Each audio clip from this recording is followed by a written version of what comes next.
자, 로봇주 삼성 아니면 못 가는 건가요? 하반기 빅사이클 전망, 로봇주에 대한 이야기 자세하게 들어보도록 하겠습니다. 네, 그렇습니다. 로봇주 하면은 이제 자동화 로봇 도입 확대에 따라서 기대감이 굉장히 많습니다. 특히나 오늘 같은 경우에도 절단 장애인을 위한 고성능 로봇 의족이 개발됐다. 관련한 로봇 섹터에도 훈풍도 불었는데, 근데도 한편에서는 이제 삼성전자 이런 대형 종목들이 아니라면 좀 어려울 거다라는 이야기들도 있습니다.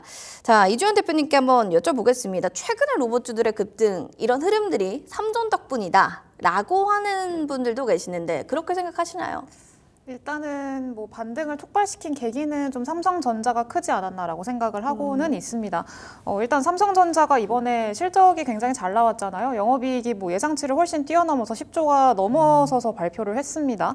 네, 근데 일단은 그러면서 삼성전자가 뭐 이번에 밝힌 걸로 따르면은 100% 반도체 무인 공정을 목표로 하겠다. 또 이런 얘기들까지 나오면서 이제 로봇주들이 본격적으로 좀 시장에서 부각을 받았다고 생각을 하시면 좋을 것 같습니다. 다만 최근에 좀 로봇주들이 많이 부진했었는데 그 부진했던 원인을 생각을 해보면 이제 유럽이 좀 컸습니다. 주요 좀 수요 국가 중에 하나가 유럽이었는데 유럽의 제조업황이 좀 많이 위축이 되면서 전반적으로 로봇주들에 대한 좀 기대감이 많이 축소가 됐다 이렇게 설명을 할 수가 있겠고요. 다만 반대로 미국 같은 경우에는 상대적으로는 조금 견고한 모습을 보이면서 앞으로 그래도 미국의 판매 채널이 큰 회사들, 미국의 좀 기반을 다지고 있는 회사들 같은 경우에는 상대적으로는 좀 안정적인 흐름을 보여줄 수 있을 거다 이런 기대감이 현재 남아 있는 상황이기는 합니다. 그래서 일단은 좀 앞으로의 좀 상저하고를 기대를 해봐야 될 것 같은데 일단 그래도 긍정적으로 생각을 해볼 수가 있는 거는 이제 로봇 수요 지표가 어느 정도 반등했다 이런 얘기들이 나오고 있습니다. 일단 로봇 수요의 방향성을 좀 볼 수가 있는 게 일본이거든요. 근데 일본 보면은 로봇 수주라던가 공작기계 수주 그리고 뭐 아스카와 수주 같은 경우에도 지금 올해 초부터 좀 반등하는 모습들이 보이고 있어서 그런 점들이 지금 로봇의 하반기 좀 기대감을 유입시켜줄 수 있을 만한 동력이 되고 있다. 이렇게 해석을 하시면 좋을 것 같습니다. 또 하반기에 이제 8월 8일이죠. 테슬라가 로봇택시를 또 공개한다고 또 예정을 해 있는 상황인데 또 로봇택시 공개하고 나서 그 이후에 어떤 좀 확산이 되고 기대감이 확산이 되고 흥행이 많이 된다라고 하면은 또 충분히 로봇 관련주들에 대한 어떤 기대감을 다시 한번 좀 기대해 볼 수 있을 만한 그런 상황이라고 보고 있습니다. 그리고 로봇 같은 경우에 지금 개인적으로 뭐 지금 당장 뭐 실적이 반영이 되고 있고 뭐 엄청난 뭐 이런 것들이 있다기보다는 이제 사실 다가올 미래라고 저는 생각을 합니다. 여전히 뭐 전 세계에서 인력난이라던가 그리고 뭐 이런 문제들, 뭐 저출산이라던가 이런 것들은 지속이 되고 있기 때문에 결국에 로봇 쪽으로는 나아갈 수밖에 없는 그 시대적 흐름의 좀 가운데 있잖아요. 네, 그렇기 때문에 지금은 좀 너무 급하게 생각하시기보다는 좀 천천히 다가올 미래를 좀 준비하는 과정이라고 생각을 하시면 좋을 것 같고요. 특히나 이제 앞으로 그 당장의 좀 이익성을 보시기보다는 앞으로 이제 얼마나 이익성이 늘어날 건가. 그래서 뭐 핵심 기술이라던가 핵심 뭐 제품이라던가 그리고 고객 라인들 이런 것들을 미리 확보하고 있는 기업들 중심으로 좀 관심 있게 보시면 좋을 것 같아. 이렇게 좀 말씀을 드리겠습니다. 굉장히 이게 말씀을 많이 얘기해 주셨는데 한마디로는 로봇의 이 시발점, 그러니까 로봇주가 잘 될 수 있었던 스타트의 요점은 삼성전자 덕분은 맞다. 그러나 그것뿐만이 아니라 자체적인 업황 자체에서도 긍정적인 포인트들이 있다라는 건데 그중에 하나가 하반기에 테슬라 로봇택시가 공개된다라는 부분을 좀 긍정적으로 이야기를 좀 해주셨습니다. 앞으로 좀 이런 섹터군에서도 좋은 모멘텀이 있다라고 보시는 건데 최주혁 본부장님도 여기에 대해서 뭐 추가적으로 하실 말씀이 있다면 로봇 섹터의 빅사이클 전망은 어떻게 보시는지 하반기 또 테슬라 얘기했거든요. 네네. 그 외에도 또 어떤 것들을 보고 계신지가 궁금합니다. 일단 이제 테슬라의 주요 포인트는 자동차 회사만이 아니라는 거예요. 결국에는 이제 로봇 쪽도 만드는 회사고 우주항공 쪽도 영위를 하고 있는 기업이거든요. 실질적으로 지금까지의 좀 로봇 시장만 놓고 보면은 외팔형 시장이 두루 많이 일었었습니다. 그러니까 이제 유럽 쪽이나 북미, 일본 쪽만 놓고 봐도 외팔형에 대한 로봇에 대한 수요는 굉장히 많이 증가를 해줬었거든요. 그럼에도 불구하고 최근에 다시금 로봇주에 대한 기대감이 또 들어와주는 부분들은 휴머노이드 쪽이 좀 강하지 않을까라고 보고 있습니다. 그러니까 지금 테슬라 측에서도 계속해서 휴머노이드 로봇에 대한 개발 부분들을 진행을 하고 있고 이미 개발은 완료가 됐는데 이게 이제 결국엔 상용화가 되기 위해서 지금은 어느 정도 테스트 기간을 순환을 지금 거쳐가고 있는 상황이죠. 그러면 지금 기업들 위주로만 놓고 보면은 이미 로봇에 대한 부분들 개발이 완료가 됐을 가능성이 높습니다. 다만 이제 휴머노이드 로봇 같은 경우는 결국 이제 사람과 거의 비슷한 로봇이다 보니까 실제적으로 이제 사람만큼의 실용성을 뽑아줄 수 있는지 여부를 지금 테스트를 하고 있는 부분들이죠.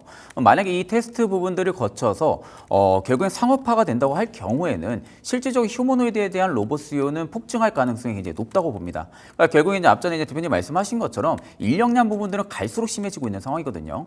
그러면 인력난 부분들이 심해진다고 해서 기업이 공장을 안 돌릴 수가 없는 상황이죠. 지금 같은 경우도 HBM 쪽에 대한 부분들이 특화가 되면서 공장 캐파 증설을 지금 계속해서 기업들이 이어나가고 있는 상황인데 결국 이제 캐파 증설을 이어나간다 하게 되면은 그 공장 안에서 일할 수 있는 인력이 필요한 부분들인데 인력난 부분들이 심해지고 고도화가 된다 하게 되면은 실질적으로 기업 입장에서는 공장을 돌려야 되는 부분들이 있기 때문에 로봇을 투입을 시킬 수밖에 없는 상황이죠. 그러면 결국에는 가면 갈수록 일회성 비용들이 또 줄어들 가능성도 높다는 겁니다. 로봇의 장점은 결국엔 내가 어떠한 부분들 로봇을 구매를 하고 나서 그 로봇을 장착을 하고 이제 일하는 부분들을 상용화를 시켰을 때 결국에는 이 로봇에 대한 부분들 일회성 비용이 크게 증가하는 부분들이 없다라는 거죠. 안에 부속품 부분들만 좀 교체해주는 부분들 이 정도 말고는 딱히 없는 상황이다 보니까 실질적으로 이제 기업 입장에서도 로봇에 대한 수요는 당연히 증가를 해줄 수밖에 없는 부분들인데 실질적으로 이제 올해 상반기 때 로봇주들의 기대감이 굉장히 컸었습니다. 기대감이 굉장히 컸는데도 불구하고 주가가 계속 그 기대감을 따라가지 못하고 좀 눌림이 나왔던 부분들은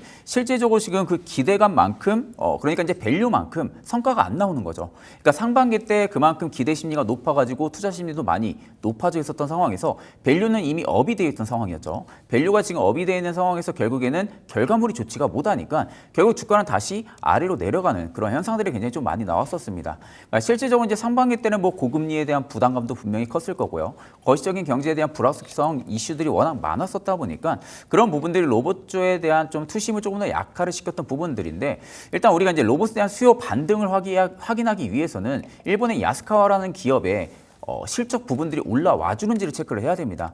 그럼에도 지금 일본 야스카와 기업 같은 경우가 올해 1분기 때 지금 실적이 반등세가 나와준 상황이고요. 근데 야스카 기업의 네네. 반등을 우리가 봐야 되는 이유가 뭡니까? 일본 야스카 기업이 협동 로봇 쪽에 대한 점유율이 굉장히 높은 기업입니다. 아, 전 세계적으로 그렇죠. 봤을 전 때. 세계적으로 봤을 때 어떻게 보면 점유율망, 이제 점유율망이라고 하죠. 점유율망 부분에서 일본 야스카 기업이 납품하고 있는 기업이 굉장히 많아요. 그러니까 결국에는 로봇주들의 투심이 회복이 되고 수요가 회복이 되는 거 야스카와를 많이 보는 거죠. 그러네요. 야스카가 만약에 실적이 반등이 올라선다라고 하게 되면은 우리 기업 같은 경우도 수출이 확대가 되는 부분들이 아니냐. 나는 약간 신호로 볼 수 있다라는 그렇죠. 거죠. 네, 수요가 회복이 됐기 때문에 네. 우리 기업들 같은 경우도 수요가 회복이 될 수가 있겠다. 이 기대감이 굉장히 크게 들어오는 겁니다. 네, 그래서 네. 이제 일본 야스카 기업을 좀 많이 보는 거고 두 번째로 이제 공작 기기에 대한 수출 효과도 많이 확대가 되고 있는지 여부를 판단을 해야 되는데 지금 이 두 가지가 전부 다 올라왔다라는 거죠. 그렇다는 것은 올해 1분기 때 야스카와라는 기업 자체는 로봇의 납품 부분들이 굉장히 많이 증가를 했다는 겁니다. 그러면 결국 지금 시점에서 레인보우 로보티스 같은 경우가 또 어떻게 보면 코스닥 쪽에서 대표적인 종목이고요. 반대로 코스피 같은 경우가 두산 로보티스에 대한 대표적인 종목인데 실질적으로 지금 레인보우 로보티스가 뚜렷하게 성과를 못 냈던 부분들이 휴머노이드 로봇도 그렇고 사족 보행 로봇도 그렇고 AMR 대한 어떻게 보면 기술력 부분은 굉장히 높은 기업인데 실질적으로 투자금이 많이 없었습니다. 그 전에는. 그러니까 로봇을 만들 수 있는 기술력은 굉장히 컸는데 자본금이 딸렸던 부분들이죠. 근데 그런 부분들을 삼성전자가 결국엔 투자를 한 겁니다. 네. 투자를 하면서 실질적으로 지금 일본의 R&D 센터까지 구축을 시켜놓은 상황이거든요. R&D 센터까지 구축을 시켜놓으면서 지금 삼성 같은 경우도 올해 3분기 때 로봇에 대한 지금 신제품을 출시를 하는데 이 부분에 결국에는 가장 민감하게 반응을 받아줄 수밖에 없는 게 레인보우 로보티스라는 거죠. 그래서 대장주로는 그런 그렇죠. 레인보우 로보틱스를 좀 보고 있다라는 그렇죠. 말도 하고 계신 그래가지고 거네요. 실질적으로 지금 로봇주들 같은 경우가 더 좋아질 수밖에 없는 구조적인 여건들이 갖춰지고 있는 부분들이 지금 금리 인하에 대한 기대감이 들어와주고 있잖아요. 그러면 고금리에 대한 부분들이 지금 이제 부담이 완화가 되면서 어떻게 보면 전반적인 거시적인 경제가 좋아진다고 하게 되면은 실질적으로 이제 로봇주들의 반등 기조가 강하게 들어올 가능성이 높다라는 거죠. 근데 그 기대감만 들어와주는 부분들이 아니라 수요 회복까지 이미 확인을 했던 부분들이다 보니까 실질적으로 로봇주들이 지금 많이 빠진 거 아니냐. 그러면 결국에는 로봇주들은 장기적인 성장성이 가능한 산업군 중에 하나고 우리가 긴 호흡으로 봤을 때도 로봇은 충분하게 성장을 할 수 있는 기업이라는 그런 관점이 잡혀 있다고 하게 되면은 메이저들 입장에서는 지금의 주가가 굉장히 싸다라는 어떻게 보면 좀 싸다라는 투심이 좀 좀 강하게 들어와 주는 거죠.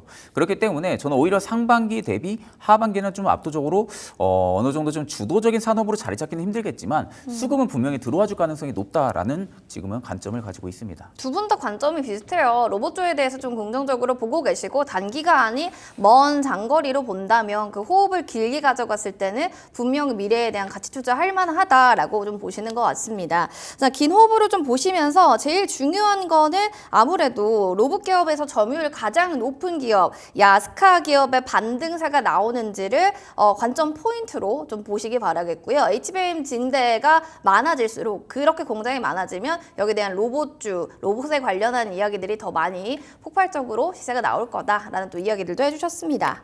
자, 그럼 이어서 신성장 산업으로 주목받고 있는 현재 로봇주에 대해서 스펙트럼을 넓혀서 하반기에 대한 기대감도 굉장히 많습니다. 예를 들면 또 완성 로봇 제조사뿐만이 아니라 또 핵심 부품 제조사가 IPO 뭐 이어진다 이런 얘기들도 있어서 가장 로봇 섹터도 굉장히 많단 말이죠. 분야 중에 하반기에 기대되는 부분은 어느 쪽으로 좀 보고 계신지 분야를 얘기해 주실 수 있을까요? 일단은 좀 하드웨어 쪽으로 보셔야 될 것 같고요. 하드웨어 쪽. 네. 네. 근데 일단 이게 좀 세분화해서 보다 보니까 사실 지금 당장 단기적으로 봤을 때는 테마성으로 상승 나오는 종목들이 많다 꽤 보니까 많으니까. 이제 실질적으로 뭔가 성과를 내고 있다라고 보기에는 아직까지는 시간이 필요한 상황인 경우들이 굉장히 많습니다. 네, 그래서 일단은 지금 그래도 그나마 좀 지켜볼 수 있는 거 실질적인 성장을 보여주고 있는 건 하드웨어 쪽이라고 생각을 하고요. 일단 좀 구분을 해볼 수가 있는 게 로봇 관련해서는 이제 로봇이라는 것 자체가 AI와 이제 결합된 상품이잖아요. 그렇다 보니까 이 AI를 가동할 수 있는, 구현할 수 있는 반도체가 일단 추론형 AI 반도체가 필요하고요. 그리고 하드웨어가 필요하고요. 그리고 소프트웨어가 필요합니다. 그러면 이 셋 중에서 뭐 한국에서 뭐 강하게 어떤 좀 두각을 드러내고 있는 게 있냐라고 한다면은 일단 추론형 AI 반도체 쪽에서는 뭐 딱히 없습니다. 그리고 뭐 두 번째로 제가 뭘 얘기했었죠? 지금 로봇주 AI 구현할 수 있는 네, 하드웨어도 구현할 수 얘기해 있는, 주셨고 네. 소프트웨어도 얘기해 아 주셨고 맞다, 소프트웨어. 소프트웨어 쪽에서는 네. 그나마 네이버를 볼 수가 있는데 네이버. 사실 네이버를 그 로봇 하나만 보고도 지금 사기에는 조금 애매합니다. 맞아요. 네, 그렇기 때문에 일단은 지금 하드웨어 쪽으로 좀 주목을 해보셔라라고 말씀을 드린 거고요. 일단은 하드웨어 쪽 같은 경우에는 지금 현재 두산 로보틱스 같은 경우에도 좀 주목을 해보시면 좋을 것 같은데 두산 로보틱스 같은 경우에는 이제 뭐 이미 연간 1,600대 가량의 협동 로봇을 생산할 수 있는 그런 캐파를 확보를 하고 있고요. 장기적으로는 10,000대를 이제 확보하겠다 이렇게 좀 발표를 해놓은 그런 상황입니다.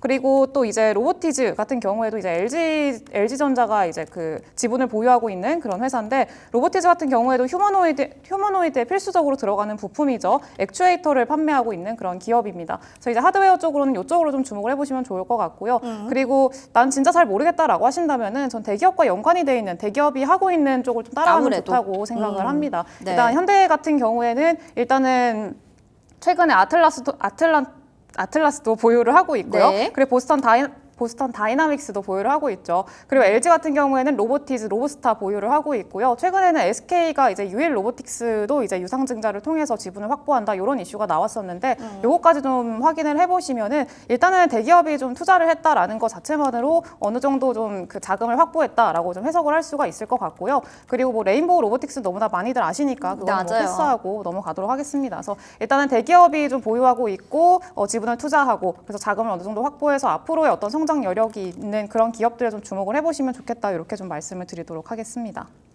레인보우 로보틱스는 두 전문가님 모두가 이야기했던 종목으로 공통적으로 좀 얘기가 나오기 때문에 잘 살펴보시면 좋을 것 같고 그다음에도 원픽주로는 지금 아까 두산 로보틱스 얘기를 해주셨어요. 결국에는 하드웨어 부분을 좀 가장 하반기에 봐야 될 포인트로 얘기를 해주셨기 때문에 관련해서 좀 살펴보시고 대기업과 그 관련된 하드웨어 종목들이 연관이 되어 있나가 관전 포인트인 것 같습니다. 자, 그렇다면 이제 로봇 산업에서 다시 한번 러브콜을 받을 만한 종목들 어떤 게 있는지 먼저 종목들 화면으로 만나보도록 하겠습니다. 자, 최진욱 본부장님의 원픽 종목 살펴보도록 하겠습니다. 많은 종목들 지금 두산 로보틱스, 에브리보, 뭐 뉴로메카 많이 있는데 그 중에서도 최진욱 본부장님의 원픽주는요. 레인보우 로보틱스입니다. 이야기 들어보겠습니다. 앞서도 이미 레인보우 로보틱스에 대해서 얘기를 해주셔서 저희가 이걸 또 한 번 여쭤볼 때는 뭐 추가적으로 저희가 봐야 될 부분들을 덧붙여 주시면 좋을 것 같아요. 일단 이제 삼성과의 협력은 다들 알고 계시는 부분들일 거고요. 그리고 또 지금 일리노이주에 지금 판매 법인이 진출이 돼가지고 영국 쪽에 대한 부분들, 북미 쪽에 대한 지금 시장 진출이 발판이 형성이 되어 있습니다. 그러니까 결국엔 지금 본격적으로 올해 하반기, 내년 상반기 안에는 북미 쪽에 지금은 좀 수출에 대한 기대감까지도 일단 붙어줄 가능성이 굉장히 높다라는 거죠. 그리고 이제 앞전에 말씀드렸다시피 삼성전자가 올해 3분기 주 부피까지도 지금 출시를 앞두고 있는 상황이다 보니까 실제적으로 이제 삼성전자 이슈가 나오면 나올수록 가장 민감하게 움직일 종목이라고 좀 생각을 하시면 됩니다.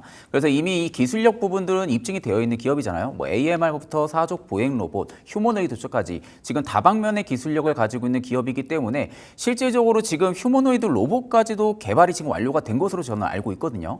개발이 완료가 됐지만 여전히 지금 테스트 부분들을 거쳐가고 있는 부분으로 알고 있기 때문에 실질적으로 지금 사족 보행 로봇부터 시작을 한다고 하게 되면은 앞으로 로봇 수요가 증가하면 증가할수록 그에 따른 가장 큰 수혜를 받을 수가 있는 게 저는 레인보우 로보틱스가 좀 될 가능성이 굉장히 좀 높다라는 관점이고 사실 지금 재무 구조만 딱 놓고 봐도 지금 가면 갈수록 계속 재무 구조가 개선이 되고 특화가 되어 있는 부분들을 확인을 하실 수가 있어요. 앞전에 삼성전자가 지분 투자를 하기 전에는 유보율이 그렇게 많은 기업이 아니었습니다. 한 600% 정도밖에 되지가 않는 기업이었는데 삼성전자 지분 추가적인 부분들 이슈가 나오고 나서 유보율이 갑자기 1년 만에 1200%까지 상승을 해줬거든요. 그렇다는 것은 지금 기업이 재무에 대비해서 가지고 있는 자본금이 많다라는 겁니다. 가지고 있는 자본금이 많기 때문에 앞으로 기술력 부분들도 있는 상황에서 개발 속도를 더욱더 강화를 시킬 가능성이 높다라는 거죠. 그래서 지금 영업이익률만 놓고 보면은 올해 작년 같은 경우 마이너스 한 292% 정도가 나왔거든요. 물론 이제 작년 같은 경우는 로봇 수출에 대한 기대감만 있었고 실질적인 성과가 없었던 부분들이다 보니까 사실 뭐 실적에 대한 부분들이 민감하게 움직여주지는 않았는데 올해 그리고 내년 내후년까지 놓고 보면요. 지금 19%, 뭐 27%, 34%까지 순식간에 위로 회복을 해주고 있는 예상을 우리가 좀 볼 수가 있거든요. 그러면 결국 영업이익률이 이렇게 탄력적으로 붙는다 하게 되면은 실질적으로 가면 갈수록 로봇에 대한 수요가 폭증을 해줄 가능성이 높다라는 겁니다. 지금도 자세히 보면은 대기업에 지분 투자를 하고 있는 로봇주들을 좀 많은 분들이 알고 계시는데 결국 우리가 대기업 누구나 다 알고 있는 대기업들이죠. 뭐 테슬라도 마찬가지고요, SK 하이닉스도 마찬가지고 삼성전자, 뭐 LG전자 결국에는 이 대기업들이 돈이 남아 돌아서 투자를 하는 부분들이 아니거든요. 결국 이제 시기가 가면 갈수록 인력난 부분들이 분명히 심해질 것이고 그럼 우리는 공장을 돌려야 되는 상황에서 결국에 어느 정도 기술력 있는 로봇주에 투자를 하는 겁니다. 지분 투자를. 그래가지고 어느 정도 협력 관계를 구축을 시켜가지고 하나의 시너지 효과로 가는 부분들이죠. 근데 왜 형님들의 이슈가 붙어야만 로봇주가 가나요? 자체적인 이슈는 없나요? 결국 로봇주들이 네. 자본금이 많이 없어요. 없기 때문에 형님들이 그렇죠. 붙어야만 간다. 그렇죠. 왜냐하면 자본금이 없는 상황에서 결국엔 자본금을 확보하려면은 네. 대기업이 안 붙는 이상 증자 말고는 없습니다. 그러면 증자를 결국 유상증자를 할 건지 무상증자를 할 수도 없겠죠. 자본금이 많지가 않기 때문에. 그러면 결국 유상증자 시장에서 악재로 움직일 것이고 그러면 결국 주주들에 대한 부분들을 환원가치 부분들을 생각을 한다고 하게 되면은 실질적으로 대기업이 붙어주는 거 말고는 답이 없는 상황인 거죠. 그렇기 때문에 결국엔 고금리 부분들에서도 영향을 많이 받았던 부분들. 그래서 결국에는 이 로봇주들을 볼 때도 마찬가지예요. 어느 정도 자본금이 탄탄한 기업을 봐야 됩니다. 그러면 결국에는 대기업과 연관이 되어 있는 기업들을 볼 수밖에 없는 부분들이죠. 그러면 이제 결국에는 제가 탑픽을 레인보우 로보틱스를 뽑기는 했지만 실질적으로 지금 레인보우 로보틱스만 봐야 되냐라는 부분들도 좀 아닙니다. 결국 필수로 필요할 수밖에 없는 제품 중에 하나가 감속기예요. 감속기. 네, 그렇죠. 감속기 기업도 무조건 봐야 돼요. 그러니까 결국에는 로봇이 수요가 폭증을 해가지고 상용화가 많이 된다고 하면 많이 될수록 감속기는 일회성 부분들이 계속 나갈 수밖에 없습니다. 그러니까 교체형 부품이거든요. 네. 교체를 계속해서 사용을 하면 사용할수록 교체를 할 수밖에 없기 때문에 감속기를 영위를 하고 있는 기업 같은 경우는 무조건 저는 필수적으로 봐야 된다고 보고 있고요. 물론 지금 감속기 기업이 매출이 안 나옵니다. 안 나올 수밖에 없는 부분들이 수출이 안 나가고 있는 상황에서 감속기가 수출이 나갈 이유가 없는 거죠. 그러면 결국엔 지금 하반기도 마찬가지고 내년도 마찬가지고 두산 로보틱스도 지금 계속해서 판매 채널을 확대를 하고 있고 그러면 결국 로봇이 계속 밖으로 나가면 나갈수록 감속기도 결국에는 계속 밖으로 수출에 대한 기대감이 붙을 수밖에 없기 때문에 매출의 회복 탄력성은 굉장히 빠르게 붙을 가능성이 좀 높다라는 관점으로 볼 때는 여전히 저는 그래도 탑픽은 레인보우 로보틱스 그 이하 쪽으로는 감속기 기업들이다. 관련주들을 좀 보시는 게 맞다고 보고 있습니다. 네, 알겠습니다. 이렇게 해서 좀 정리하겠습니다. 결국에는 대기업의 낙수 효과를 가장 많이 받고 있는 로봇주를 찾아내시는 게 관전 포인트인 것 같습니다. 로봇주에 대해선 이렇게 정리하도록 하겠고요.